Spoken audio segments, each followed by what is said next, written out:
The Prime Minister, you're outside her residence. What are her options now after this historic defeat?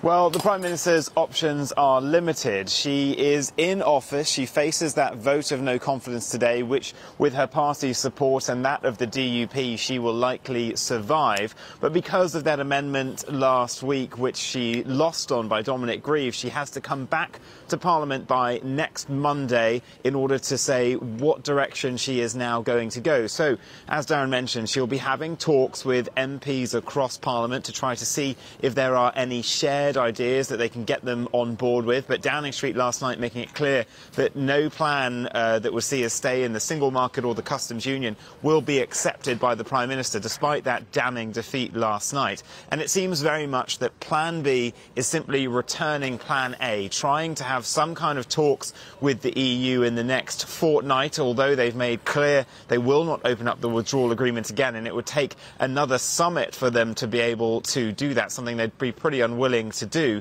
So what can the Prime Minister change to her withdrawal agreement? Because she has to make significant changes in order to bring it back again, to have any hope of getting it through, but just to actually bring it back again in order to get it past parliamentary procedure for that second vote.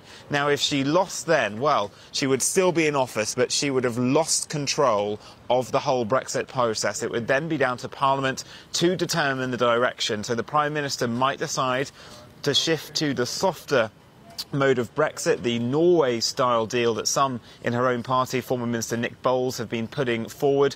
Or it may be that she then decides, well, a second referendum, let's put it back to the people. That would see her staying in power, managing that referendum, and then whatever happened afterwards. I think what we know about this Prime Minister is that she doesn't want to leave power. She probably won't want to risk a general election which could see her party kicked out of that place. And I think they'll be going through all of this now and trying to see which is the least risky strategy.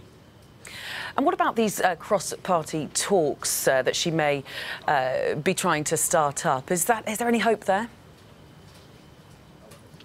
Well, I mean, it doesn't seem that the cross-party talks are with the Labour leadership itself. Jeremy Corbyn has been criticised throughout the Brexit process as being quite confused on where he stands, what the party policy is. He's had real splits in his shadow cabinet, particularly with the shadow Brexit secretary, Sir Keir Starmer. So it seems like what Downing Street will be trying to do, which people have been criticising them for not having done at any point really in the past 2 years, is trying to reach across the aisle to the Labour backbenchers to see, because there are a number of leavers in those benches now because of how strong some of the Labour areas voted for leave, to try to get those people on board. But given that huge loss last night, will they be bothered with talking to her now?